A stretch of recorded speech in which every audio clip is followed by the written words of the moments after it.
What is going on, guys? This is Devin coming back at you with another video on PubStomp MTG. Sorry it's been a while since I posted. I was on a short vacation and there has been so much released for Commander Legends 2 Battle for Baldur's Gate. I'm really hyped about this set, really excited to see some of the commanders and see how they play. Today I'm going to be going over Captain Negathroid. I don't know if I'm pronouncing that correctly. Please let me know down below in the comments. I'm just going to call him Davy Jones throughout the video because that's what he looks like to me, and probably to a lot of you as well. So, he essentially reads, horrors you control have menace. Whenever a horror you control deals combat damage to a player, that player mills that many cards. At the beginning of your end step, choose a target artifact or creature card in an opponent's graveyard that was put there from their library this turn. Put it onto the battlefield under your control. So initially looking upon this commander, I just thought of how crazy it is just for the fact that it's basically a horror lord, but I kind of wish it had horrors and pirates you control have menace. And whenever a horror you control and a pirate control, that's just my little snippet because it totally reminds me of Davy Jones. I loved watching the Pirates of the Caribbean movies my whole life, but overall, there's a lot of crazy things we could do with this commander. Going along that Pirates of the Caribbean theme, what is a captain without a ship? We have a card like Ithilids ship, which is a vehicle, and whenever it enters the battlefield, exile target player's graveyard. Whenever Ithilids ship deals combat damage to a player, you may put a creature card exiled with Ithilids ship onto the battlefield under your control. It honestly feels like this ship was made for this deck, because when you're milling your opponents out, you can just exile one of their graveyards and get value off a Ithilids ship. So overall, really great include in the deck if you want to run it. I kind of found it funny that the commander actually has a total of 3 power, and Ithilids ship's crew cost is 3. So it's a perfect fit for the deck. Now switching from our Pirate Lord ship, we do have Davy Jones and his Kraken. We have Gyruda, Doom of the Depths. I kind of found it so awful to find out that our captain was 5 mana instead of an even mana cost. Heck, I would even throw that extra mana just to make Gyruda, Doom of the Depths, his companion. Because that's what he is in the movies. I mean, I know this is not directly tied into with Pirates of the Caribbean, but I feel like it just was a big missed opportunity, in my opinion at least, to have him be an even converted mana cost and have Gyruda as his companion. But overall, he's actually a really great include just in the 99, because whenever he enters the battlefield, each player puts the top 4 cards of their library into their graveyard, and then they put a creature card with an even converted mana cost among those onto the battlefield.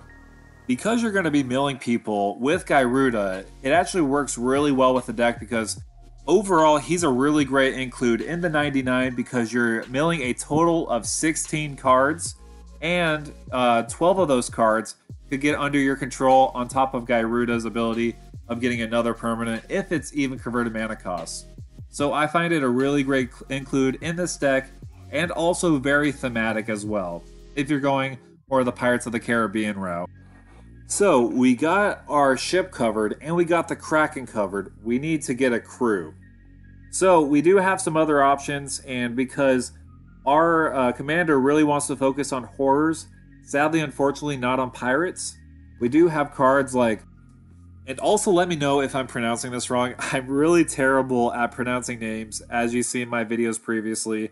But we have Grazillax, Ithilids Scholar. So whenever a creature you control becomes blocked, you can put it back to your hand. And if they connect with a player, you get to draw a card. So really great value with him. We do have Mind Flayer, which whenever it's on the battlefield, whenever it enters the battlefield, you can control a creature as long as you control the Mind Flayer. You also do have Ithilid Harvester, which is pretty new, which basically makes all creatures opponents control that are tapped into 2/2 horror creatures.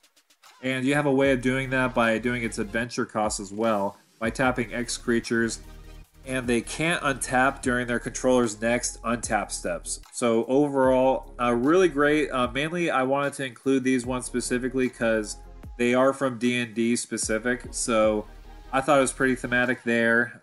Moving away from D&D horrors, we have some other really great lurking horrors that you may want to include in your deck. We have Chasm Skulker, which gets beefier every time you draw a card. And also when it dies, you make 1/1 blue squid creature tokens with Island Walk. You do also have Consuming Aberration, which is also a really great piece with those graveyard synergies.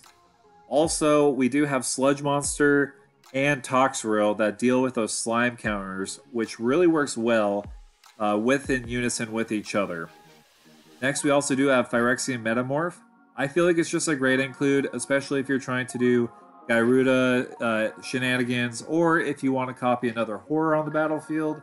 So I think it's just a great effect, and if you wanted to run clones in the deck, because if your opponents are running like an Elder Gargaroth, you can steal that Elder Gargaroth and then make a clone of that. Moving away from creatures, we do want to focus on some type of milling. This is due to our captain's ability of getting cards from the graveyard to the battlefield if they left the opponent's library.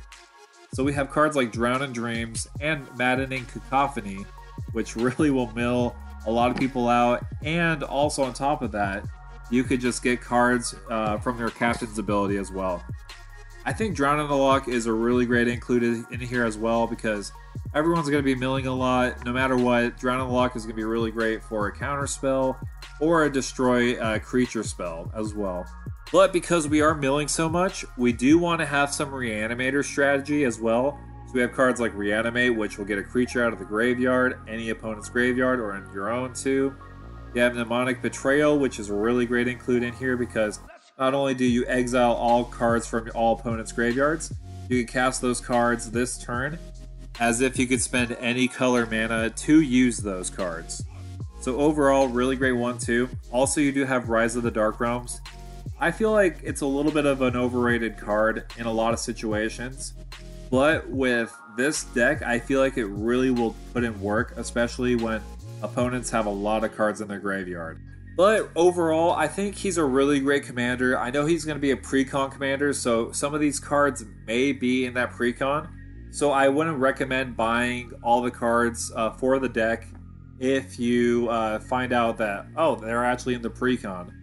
So I would kind of wait. This is just kind of gathering some ideas. I do have a deck list down below if you want to check that out.